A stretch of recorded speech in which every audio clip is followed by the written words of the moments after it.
খেলার মাঠেও বাংলাদেশের ফুটবলারদের উপর নেপালের দর্শকরা বোতল ছুঁড়ে মেরেছিল, কিন্তু তাতেও কোনো প্রকার লাভ হয়নি। নেপালের বিরুদ্ধে এক হালি গোল দিয়ে নেপালের মাটিতেই সাফের চ্যাম্পিয়ন হয়েছে বাংলাদেশের যুবারা। তবে এই চ্যাম্পিয়ন হওয়ার মাঝে মাঠের মধ্যে ঘটে গিয়েছে অনাকাঙ্ক্ষিত ঘটনা। ম্যাচের ৭১ মিনিটের সময় বাংলাদেশ যখন ৩-০ গোলে এগিয়ে ছিল, তখন গ্যালারিতে বসে থাকা নেপালের দর্শকরা মাঠের মধ্যে বোতল ছুঁড়ে মারছিল বাংলাদেশি খেলোয়াড়দের উপর। সে সময় রেফারি থেকে শুরু করে সব খেলোয়াড়রা দর্শকদের থামতে বলছিল বোতল না ছুঁড়ে মারার জন্য। নেপালের ৭ নম্বর পরিহিত এক ফুটবলারকে হলুদ কার্ড দেখানোর জন্য রেফারি এগিয়ে আসছিল, কিন্তু তখনই বাধে বিপত্তি। রেফারি কাছে এসে হলুদ কার্ড দেখানোর আগেই নেপালের দর্শকরা রেফারি ও বাংলাদেশের খেলোয়াড়দেরকে কেন্দ্র করে একের পর এক বোতল ছুঁড়ে মারছিল মাঠের মধ্যে। আর তাতেই খেলার মাঝে কিছুটা সময় বিঘ্ন ঘটে।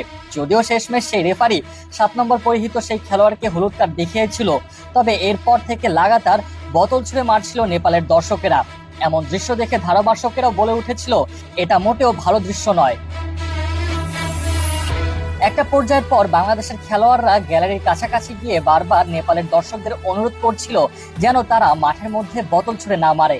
তবে পরিস্থিতি এতটাই উত্তপ্ত ছিল যে দর্শকরা বাংলাদেশের সেই সকল খেলোয়াড়দের কথা শোনেনি, এবং কি নেপালের খেলোয়াড়রাও বারবার অনুরোধ করেছিল দর্শকদের যেন অতিথিদের উপর বোতল ছুঁড়ে মারা না হয়। অবশ্য রাগ ও ক্ষোভ থেকে নেপালের দর্শকেরা বোতল ছুঁড়ে মেরেছিল, কেননা ঘরের মাঠে বাংলাদেশের কাছে সে সময় হার একদমই সুনিশ্চিত ছিল।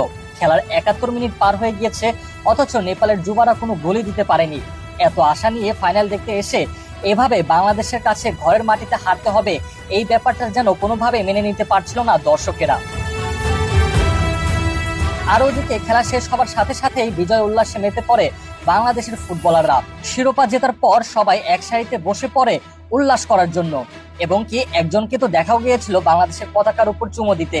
এরপর বাংলার যুবারা ছুটে যায় গ্যালারিতে বসে থাকা বাংলাদেশি ভক্তদের কাছে।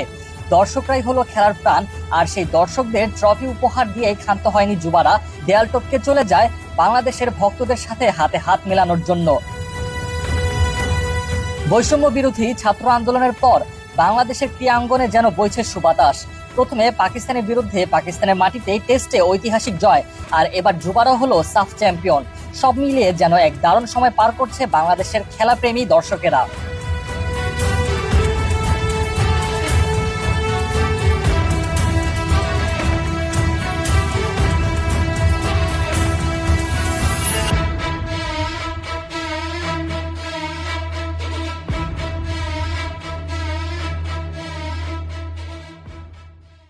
আত্মবিশ্বাস ছিল বাংলাদেশকে ৩-১ গোলে উড়িয়ে দিবে নেপাল, এবং